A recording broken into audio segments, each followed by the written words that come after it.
Good day. Today we are going to be talking about scale factor.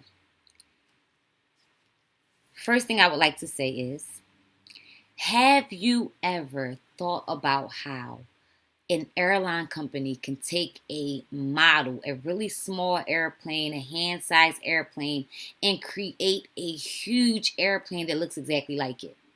Have you ever thought about how a house can be drawn and then built from the ground up? Scale factor will help you understand how these things happen and how these things are done.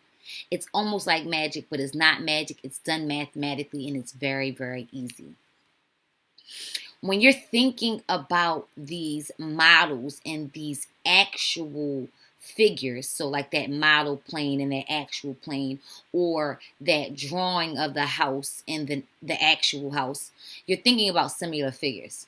When we think about similar figures, we're talking about figures that have the same shape, exactly the same shape, but different sizes or possibly different sizes.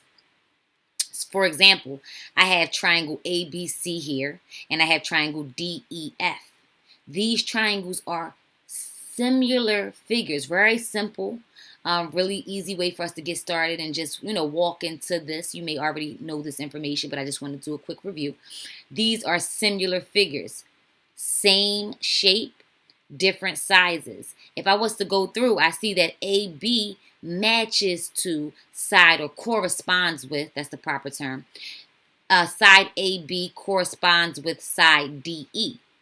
So if I wanted to find the scale factor, I would do 9 divided by 6, which will give me 1.5. Now, we're not there yet, but I'm just easing into it. Side BC corresponds with side EF. So again, if I want the scale factor, if I want to make sure that they are really similar, it has to be consistent. So 6 divided by 4 must equal 1.5 as well in order for them to be similar figures, and it does. And the same thing with the corresponding sides, AC and DF. These are another pair of similar figures. I just wanted to give you some examples as we get into it. Same shape, different sides. We're going from triangle ABC to triangle DEF. So the corresponding sides is AB and DE.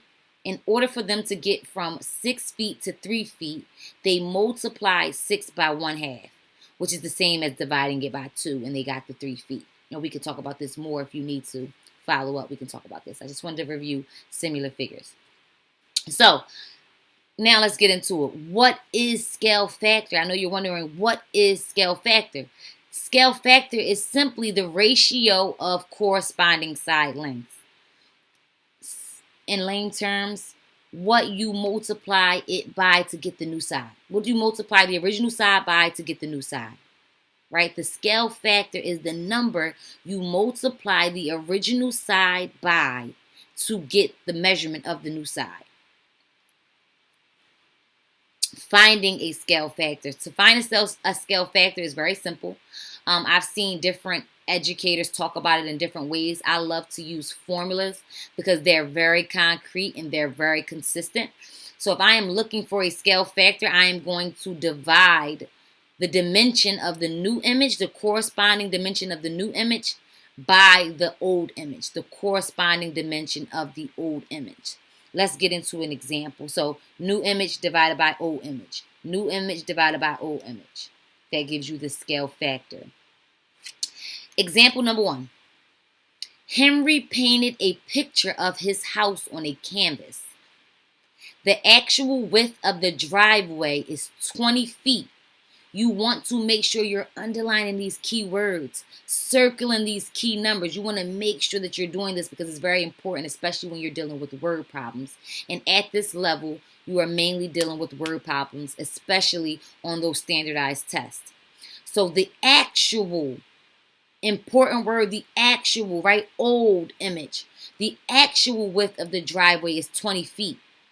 If it is represented with a width of 4 inches on the canvas, the new image is represented with a width of 4 inches on the canvas.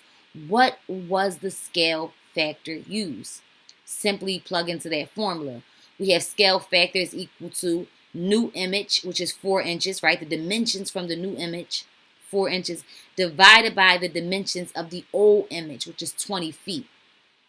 Once I simplify that, my scale factor is 1 inch divided by 5 feet. So it's going to be 1/5. Example number 2. At the museum, Milani sat down to draw a dinosaur exhibit to scale. The height of the dinosaur in the drawing, the new image, is 3.75 inches.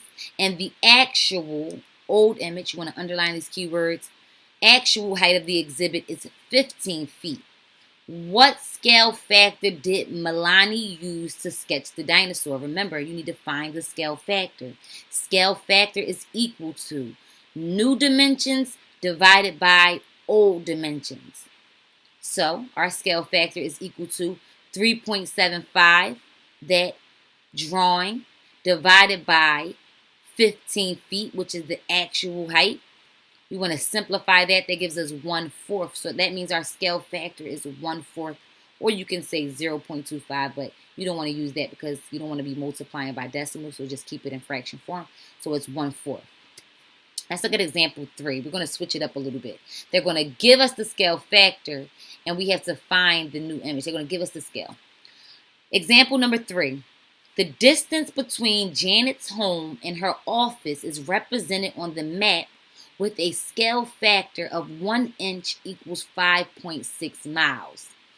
If the distance between the two locations on the map is 3 inches, calculate the actual distance between her home and the office.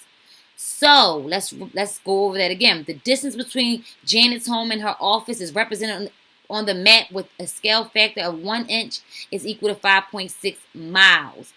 If the distance between the two locations on the map is 3 inches, what's the actual distance between her home and the office? Let's look at 1 inch is equal to 5.6 miles. So 3 inches is equal to how many miles? I'm going to say X miles. This is a very simple problem. If you know that 1 inch is 5.6 miles, then you know that 3 inches, is 3 times 5.6. That will give you your answer. Personally, I like to set up proportions. Proportions are very consistent, and I think that is the best way to find these missing measurements. So in that case, I would say 1 inch is 5.6 miles. So 3 inches is how many miles, It's how many miles. And in that case, I will go ahead and cross multiply. I have 1 times x, which is just 1x, is equal to 5.6 times 3. I hope that you understand exactly what is happening here. So when I simplify here, I have x is equal to 16.8, which means that the distance is actually 16.8. Let's go ahead and add this on here. 16.8 miles. That is the actual distance.